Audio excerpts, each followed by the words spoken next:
Assalamualaikum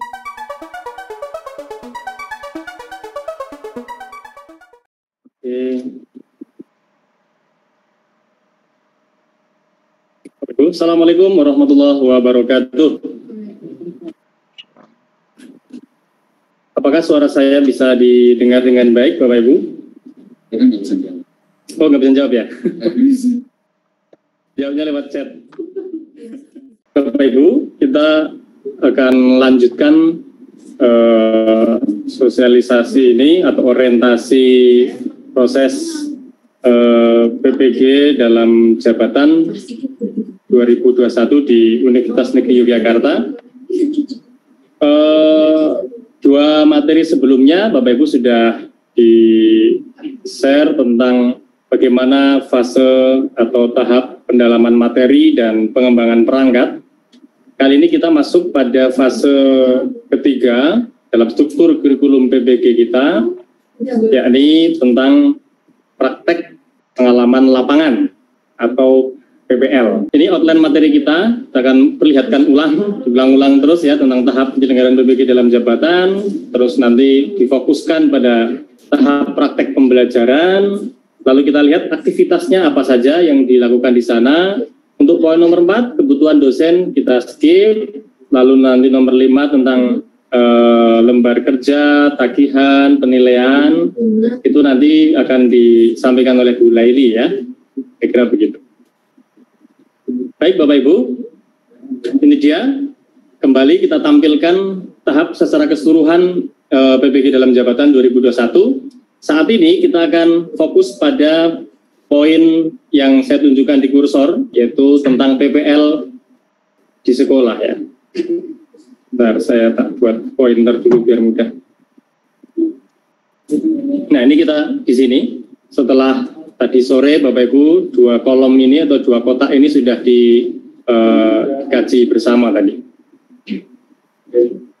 Untuk PPL ini bobotnya 4 SKS ya, bobotnya adalah 4 SKS dengan ada 3 sub fase kegiatan atau 3 sub tahap kegiatan, yakni tahap pendahuluan, lalu tahap penerapan, dan tahap penutup. Ya, jadi dalam satu tahap ini ada 3 sub tahap, atau dalam fase PPL ini ada 3 sub fase gitu ya. Tapi sekali lagi saya ingatkan bahwa Bapak Ibu bisa masuk ke fase PPL ini manakala sudah lulus uji komprehensif. Itu yang penting diperhatikan. Kalau berdasarkan pengalaman tahun lalu, ketika uji komprehensif tahap pertama Bapak Ibu gagal, itu diberi kesempatan di hari kedua atau hari ketiga untuk melakukan uji komprehensif ulang. Nah, ketika di uji komprehensif ulang kok masih dinyatakan tidak lulus, maka Bapak Ibu lalu dinyatakan gagal, tidak bisa melanjutkan ke fase PPL. Otomatis juga tidak bisa ikut UKM PPG. Sehingga monggo bismillah kita siapkan betul saat uji komprehensif, kita tunjukkan performa terbaiknya. Kita mulai tahap demi tahap proses PPL kita ya. Yang pertama adalah pendahuluan ya, preparasi dan koneksi. Lalu tahap inti itu betul-betul Bapak nanti praktek pengalaman pembelajaran di kelas. Lalu tahap ketiga adalah refleksi dan tindak lanjut. Bapak Ibu, 4 SKS ini akan dilangsungkan selama 31 hari.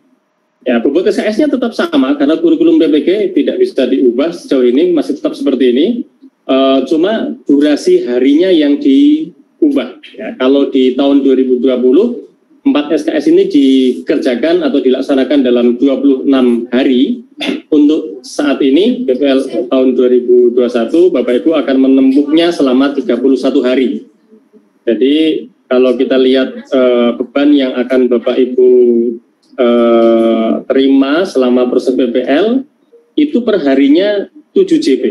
Ya, tidak seperti saat pendalaman materi yang hanya 6 JP, saat PPL, Bapak Ibu setiap hari akan berinteraksi, akan bekerja dalam kegiatan PPL ini dalam rentang waktu kira-kira 7 7 JP, ya tiap JP-nya 50 menit. Itu kita lakukan selama 31 hari. Apa sebetulnya tujuan PPL kita ini? Yang pertama, salah satu keterampilan yang sangat urgen dikuasai oleh Bapak Ibu sebagai guru adalah kemampuan reflektif. Ini yang masih perlu digenjot ya.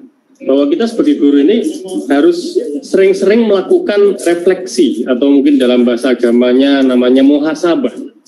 Setelah tadi kita mengajar itu yang sudah baik apa, yang masih kurang apa, sehingga next ke depan kita harus memperbaikinya seperti apa. Nah ini akan kita laksanakan selama proses PPL itu kegiatan reflektif seperti itu. Sehingga meskipun pada tahun 2021 ini PPL tidak dibarengkan sekalian dengan PTK, tapi pada dasarnya apa yang Bapak Ibu kerjakan nanti itu bisa buatkan laporan PTK-nya sebetulnya. Meskipun ini agak berbeda dengan tahun 2020 ya. Di tahun 2020 pada saat Bapak Ibu PPL ya waktu itu ya peserta PPG tahun 2020, saat PPL mereka langsung sekalian melakukan PTK. Dan memang PTK waktu itu menjadi salah satu tagihan. Tapi untuk periode ini tidak ada tagihan PTK. Tetapi sebetulnya aktivitas yang dilakukan selama PPL itu adalah aktivitas PTK. Sebetulnya begitu. Sehingga kalau Bapak Ibu nanti kemas ya menjadi sebuah laporan PTK ya bisa saja. Mungkin next bisa dipakai untuk kenaikan pangkat segala macam itu. Tapi untuk PPG tahun ini tidak ada tagihan PTK. Tapi tetap nanti di UKM PPG ya saat uji kinerja itu salah satunya tetap menyampaikan apakah sudah pernah melakukan PTK atau belum. Kalau sudah pernah, mana buktinya? Ya. Tapi PTK-nya atau semua produk sebetulnya, semua produk yang ditaruh di UKM PPG adalah produk 3 tahun terakhir sebelum PPG. Jadi produk-produk selama PPG nggak bisa diikutkan. Ini berbeda dengan PPG tahun kemarin. PPG tahun 2020 itu memperbolehkan produk-produk selama PPG itu masuk dalam UKM PPG. Tapi yang pertama itu, mengapa ada PPL? Untuk membangkitkan kemampuan refleksi kita sebagai guru. Yang kedua, untuk melakukan inovasi dengan menyusun dokumen rancangan pembelajaran, media pembelajaran, bahan pembelajaran yang lebih efektif untuk meningkatkan kualitas dan atau mengatasi permasalahan pembelajaran yang dihadapi secara daring atau luring. Menerapkan inovasi, sebetulnya proses inovasinya sudah harus dilakukan saat pengembangan perangkat. Dengan tadi seperti yang disampaikan oleh Pak Soekarno mestinya ya. Saat PPL ini kita tinggal menerapkan ya. Inovasi-inovasi secara teoritis sudah diperoleh saat pendalaman materi. Lalu itu dirancang menjadi sebuah dokumen RPP yang inovatif saat pengembangan perangkat.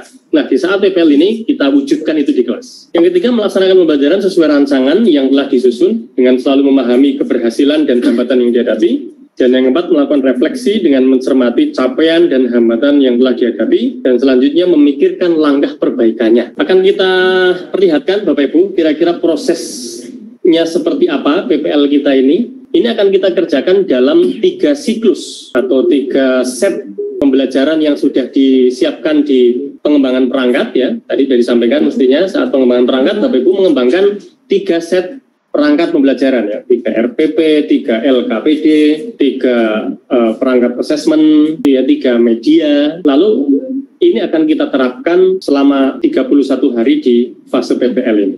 Pada setiap siklusnya ada kegiatan yang berulang. Kegiatannya paling nggak kalau mau disimpelkan, kalau disimplifikasi, itu ada kegiatan yang konteks sekolah dan ada kegiatan yang konteks kampus. Yang konteks sekolah adalah aktivitas preparasi kelas pembelajaran. Jadi kita menyiapkan dulu kelas yang akan kita gunakan untuk praktek mengajar. Prakteknya ini bisa daring, bisa luring. Preparasi kelas ini nanti disesuaikan. Bapak Ibu akan menyiapkan kelas secara daring atau luring. Lalu kita lanjutkan untuk melaksanakan praktek pembelajaran sesuai dengan perangkat pembelajaran set pertama. Paling ideal, Bapak Ibu mengajar itu silabus yang sedang berlangsung di kelas. KD yang kita ajarkan itu ya KD yang memang sedang berjalan. Kalau cari KD yang memang belum diajarkan, sehingga lebih natural. Lalu selama proses pembelajaran itu, lakukan rekaman. Karena ini yang nanti dikumpulkan, itu adalah rekamannya. Lalu yang keempat adalah mengisi atau memenuhi tagihan, nanti di belakang akan ada informasinya. Ini adalah konteks sekolah untuk tahap set pertama itu dikerjakan seperti itu. Lalu setelah itu kita masuk ke konteks kampus ya, temu dengan dosen, kira-kira begitu. Di sini ada kegiatan refleksi pasca pembelajaran 1. Sehingga ketika masuk ke tahap kedua, fase kedua PPL ini, barangkali ada yang harus diperbaiki berdasarkan temuan gitu ya. Meskipun di aktivitas pengembangan perangkat Bapak Ibu sudah mengembangkan set kedua misalnya, tapi berdasarkan refleksi ternyata ada hal yang perlu diperbaiki pada set kedua.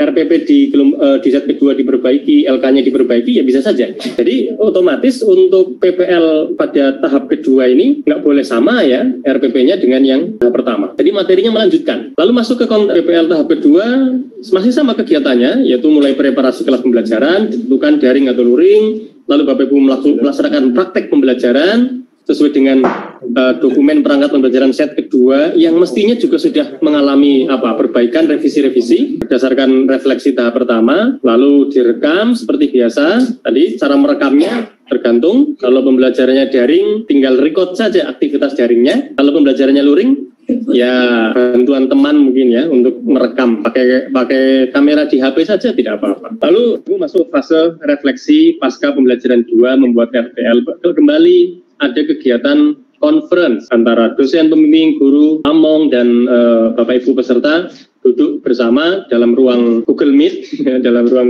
untuk mendiskusikan apa yang sudah baik, apa yang masih kurang, dan apa perbaikan untuk tahap ketiga. Begitu seterusnya, proses ini berulang 3 ronde, gitu ya, 3 kali. Kita lihat aktivitas day to day-nya, praktek pembelajaran dari hari ke hari untuk program PPL ini. Hari pertama PPL dilakukan secara sinkronus 7 JP, sekurang-kurangnya diadakan Vikon selama 3 JP. Apa yang dilakukan di sini? Ya, di hari pertama ya persiapan ya, preparasi kelas pembelajaran, penyiapan ruang kelas, sarana pendukung, platform yang mau dipakai, mau apa? Ya pertama daring atau luring. Kalau daring nanti mau pakai apa? Zoom, Google Meet, Webex, atau mungkin kalau yang sangat terpaksa mungkin tidak pakai video conference, tapi mungkin pakai WhatsApp atau apalah, pokoknya dipersiapkan dulu. Gitu. Dipersiapkan dulu.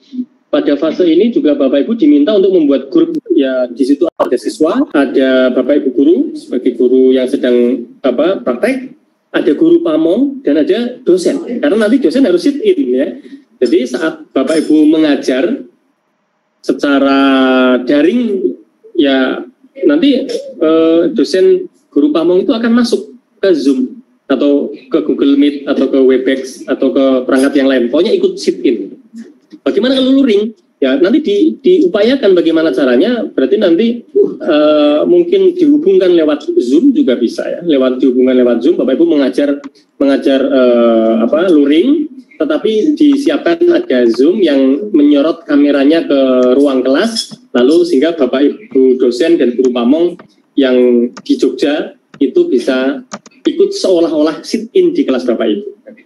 Kira-kira polanya seperti itu. Tadi sudah sampai nomor 1, kemudian bersama DPL dan GP melakukan koneksi dengan mendiskusikan perangkat pembelajaran. Jadi nanti akan mendiskusikan ini perangkat pembelajarannya kira-kira bisa diperbaiki lagi apa enggak, sudah betul-betul ready atau belum, itu di hari pertama. Berikutnya Bapak Ibu di hari kedua dan ketiga, nanti Bapak Ibu akan bekerja 7 JP lagi, lalu ada proses mengajar, di sini adalah praktek mengajar, sehingga nanti ada kegiatan dosen pembimbing dan guru pamong ini sit in ya, hadir di kelas tadi. Jadi pada hari ini ya, hari kedua tiga ini Bapak Ibu akan melaksanakan praktek pembelajaran sesuai dengan perangkat pembelajaran yang pertama ya. Di saat hari pertama sudah didiskusikan ya, sekarang dipraktekkan. Lalu selama Bapak Ibu praktek, lakukan perekaman. Tadi teknik perekamannya sedikit sudah saya sampaikan. Nanti kalau ada yang masih bingung ya bisa ditanyakan lagi di belakang. Lalu secara mandiri Bapak Ibu mengobservasi dengan melihat kembali hasil rekaman. Ya, hasil rekamannya dilihat kembali. Ini aktivitas Bapak Ibu di hari kedua dan ketiga. Lalu di hari keempat, sinkronus 7 JP, tetapi tidak ada tuntutan untuk video conference, pengisian jurnal mengajar, dan kasus yang terjadi dalam pelaksanaan pembelajaran berdasarkan observasi hasil rekaman pembelajaran, meliputi kendala yang terjadi apa, ketidaksesuaian antara rencana dengan pelaksanaan apa saja. Lalu permasalahan-permasalahan yang muncul apa saja dengan menggunakan LK 3.1 ya. Nanti di LMS sudah ada, tinggal di-download. Itu aktivitas di hari keempat. Tapi self-reflection ya, hanya dengan dirinya sendiri. Kemudian di hari ke-5 dan ke-6 ini cukup longgar. Jadi untuk PPL tahun ini lebih longgar dalam konteks preparasi, pelaksanaan, review assessment tadi sampai ini melakukan edit begini cepat waktunya cukup panjang ya. Ini hari ke-5 dan ke-6. Jadi rekaman Bapak Ibu kan mengajar normal ya. Misalnya kalau yang SMP kan berapa? 45 ya, 45 menit kali 2 misalnya.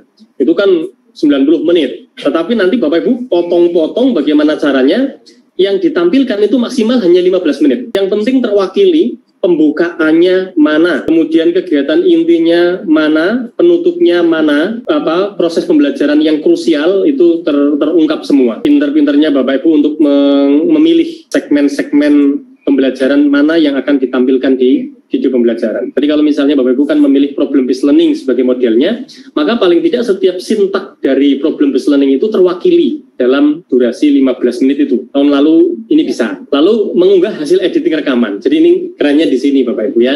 Dengan ikut PPG, Bapak Ibu itu suka tidak suka, senang tidak senang, dipaksa, nanti itu bisa menjadi editor video. Ternyata bisa Bapak Ibu ya. Kemarin awalnya saya agak ragu tahun lalu. Mungkin banyak ya kan yang belum pernah belajar video editing kan banyak. Bisa dibilang bisa semua kemarin tahun 2020 ya. Bapak Ibu bisa belajar cepat. Ya meskipun nanti pasti dibimbing oleh dosen di prodinya masing-masing bagaimana kita merekam, bagaimana ngedit itu ya tetap adalah pembimbingan meskipun tidak maksimal, tidak banyak ya. Tapi ini lumayan karena harinya cukup panjang durasi untuk mengedit itu. Siangnya praktek, malamnya harus edit gitu ya.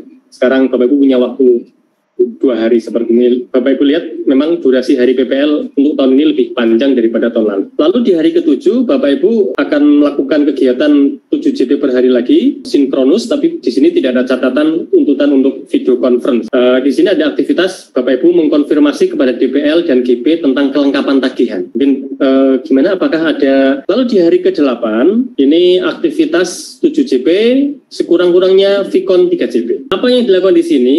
Refleksi yang menyeluruh. Kalau tadi kan ada refleksi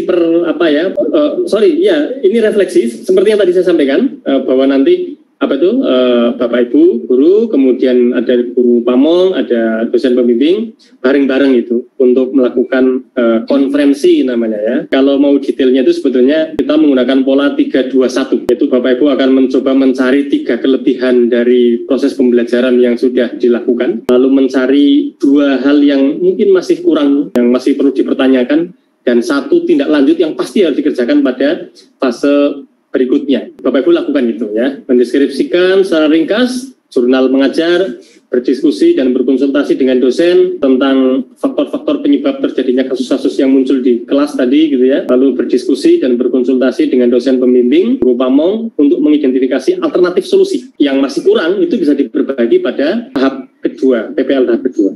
Jadi yang saya ceritakan ini yaitu dari mulai hari hari ke pertama, 2, 3, 4, 5, 6, 7 dan 8 ini adalah untuk satu rangkaian PPL tahap pertama gitu ya, atau ronde pertama. Di hari ke-9 Bapak Ibu diminta untuk membuat daftar penyelesaian kasus. Jadi kalau ada kasus-kasus itu tolong di list gitu ya, lalu dianalisis kira-kira ini penyebabnya apa, lalu alternatif solusinya apa. Nah sebetulnya jawaban ini kan sudah diperoleh saat hari ke-8 mestinya, karena di hari ke-8 Bapak Ibu sudah mendiskusikan tentang, sudah konsultasi dengan dosen, kira-kira kok muncul kasus begini sebabnya apa, terus kira-kira alternatif solusinya apa gitu. Tinggal di hari ke-9 Bapak Ibu rangkum gitu ya, buat dalam daftar di LK ya, kemudian nanti di-upload di LMS. Hari ke-9, kemudian di hari ke-10 sinkronus 7 JP tanpa ada tuntutan Vicon. Bapak Ibu di sini melakukan integrasi alternatif solusi yang sudah diperoleh di fase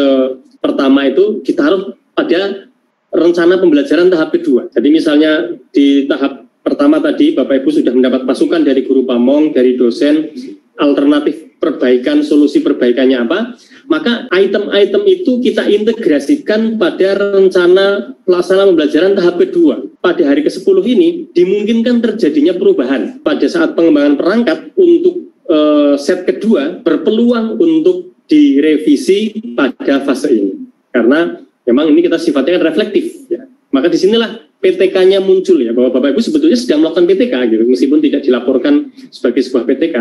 Artinya kalau Bapak Ibu ini kemudian malah bagus ya, karena refleksinya itu melibatkan dosen, melibatkan guru pamong, ini keren banget PTK yang luar biasa sebetulnya. Lalu di hari yang sama juga Bapak Ibu berdiskusi, berkonsultasi dengan dosen pembimbing, guru pamong untuk mereview kembali hasil perencanaan yang sudah direvisi tadi, yaitu yang pertama mengintegrasikan masukan dari refleksi tahap pertama ke perangkat pembelajaran tahap kedua. Terus hasilnya diberikan kepada dosen dan guru pamong, lalu kalau sudah oke, kemudian diunggah, gitu kira-kira. Nah, itulah aktivitas di hari ke-10 yang merupakan hari terakhir untuk ronde pertama PPL Bapak Ibu. Kemudian nanti di hari ke-11 sampai ke-20, Bapak Ibu mengulang aktivitas yang sama seperti tadi. Seperti aktivitas di hari ke-1 atau hari pertama sampai ke hari 10. Aktivitasnya berulang, demikian pula untuk hari ke-21 sampai hari ke-30. Bapak Ibu mengulang kembali proses hari pertama sampai hari ke-10, tapi ini untuk praktek pembelajaran set ketiga atau ronde ketiga. Dengan menggunakan perangkat pembelajaran set yang ketiga, kan kalau ini kita rasakan Bapak Ibu, ini kita betul-betul sedang melakukan PTK.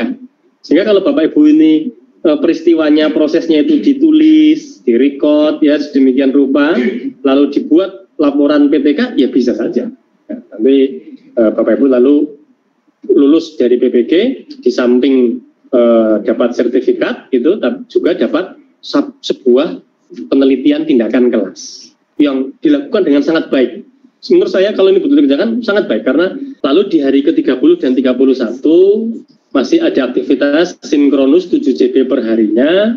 Apa itu? Ya, tindak lanjut. Aktivitasnya mengintegrasikan alternatif solusi yang sudah diperoleh di praktek pembelajaran 1 sampai 3 itu menjadi sebuah laporan singkat. Lalu berdiskusi dan berkonsultasi. Ya, jadi laporan yang sudah dibuat tadi disampaikan kepada dosen dan guru pamong. Lalu guru pamong, dosen membaca. Maka harapannya keesokan harinya guru pamong bisa memberi masukan.